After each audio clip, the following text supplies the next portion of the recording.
philosophical about the way he looks, and he's not upset by the honest reaction of children. I find it extremely entertaining talking to a 5-year-old about why I've only got one eye, or look slightly odd. And I've always been impressed by the simple way that the 5-year-old is just interested and enjoys the conversation on the bus with a complete stranger about what it's like to have only one eye. This is Henry at 21, when he was studying to become a barrister, and he's still working. If I went in some absolutely extreme state, then it might be different. But certainly, having an eye removed, having the shape looking a bit odd, losing all the nerves and muscles in the left-hand side of my face, so that when I smile in a happy way, as I understand it, the right-hand side of my face moves, but the left hand doesn't move a bit. It simply, for some reason, doesn't worry me. Henry was 42 when he first discovered that he had a rare facial cancer. It started under his left eye and gradually progressed. Henry's proud to have a family who've supported him through all his surgery. I mean, my wife and children don't appear to pay any attention to what I look like. They don't get worried. They don't express relief that I'm not too bad.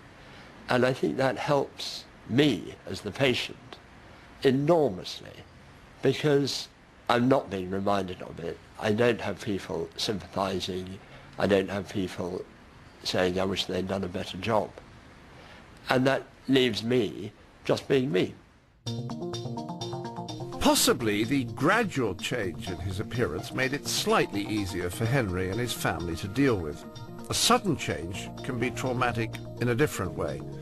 Dr. Stephen Marquardt was only 4 years old when his mother's face was badly damaged in a car accident. My grandmother and aunt just took me in, and actually, you know, I was walking ahead of them down the hallway of my grandmother's house, and my mother walked out of the bedroom she was staying in at the time, and her eyes were all bloodshot, her nose was squashed on her face, she had no upper teeth, her jaws were wired together, and her face was all cut and sutured up, and she looked like a monster, and I just about had a heart attack. I turned around, and then she mumbled, "Stevie," you know, hi, through her wired jaws, and I turned around and ran out of the room screaming, and I didn't trust my grandmother or my aunt or my uncles or anybody for several weeks after that. I wouldn't have anything to do with them. She wasn't my mother anymore. She didn't act the same. She didn't look the same. She didn't talk the same. It was just, and then everybody said, "This is your mother," and it was very difficult. At 4.5, at that point, or 5 years old, it was like, "Here's your mother back, have a nice day." Interestingly, the surgeon who did take care of her at the time of her accident was a maxillofacial surgeon like I was. And I think that probably at some point level, maybe that's why I got into it. Life is a crazy thing. Crazy things happen, and sometimes you don't realize where you've been until you look in your rearview mirror, you know.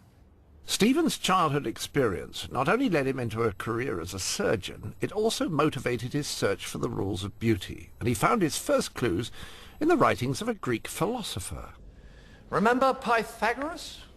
The square of the hypotenuse of a right-angled triangle is equal to the sum of the squares of the other two sides. Thank you, Elizabeth. Yes, him.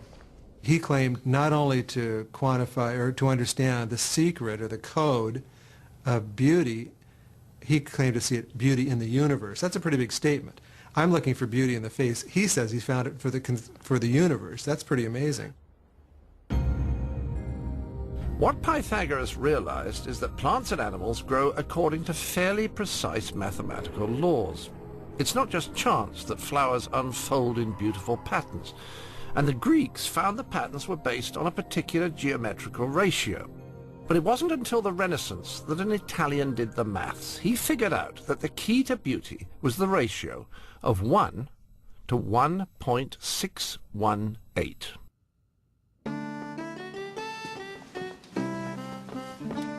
Grazie. Oh, Miss Linguini, wait. Take your glasses off. Now let your hair come tumbling down.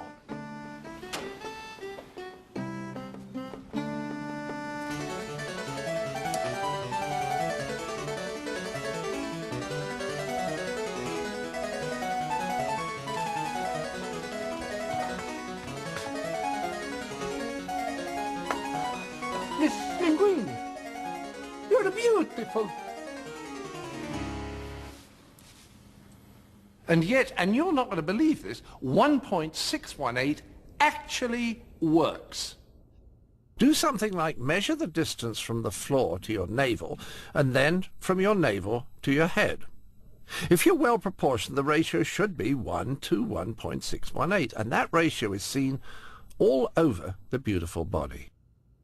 People started noticing it. Artists noticed it, the width of the mouth, in a beautiful face, for example. Yeah. Not in any face, but it had to be beautiful. If a face was beautiful, the width of the mouth was exactly 1.618 times the width of the nose. Really? If the face wasn't beautiful, that wasn't the case. Dentists, in their dental work, noticed that the upper front tooth was 1.618 times as wide as the next tooth over, the lateral incisor. Oh. So the central incisor was 1.618 times the width of the lateral incisor, the next tooth over. Wonderful. Give me some more examples. Your fingers, your fingers are each called phalanges, and each bone in the finger is called a phalanx. And the phalanx that's the closest to your knuckle here is 1.618 times the phalanx that's in the middle, and that's 1.618 times the length of the phalanx at the end, which is your fingernail. So that was kind of amazing. This number would come up over and over again.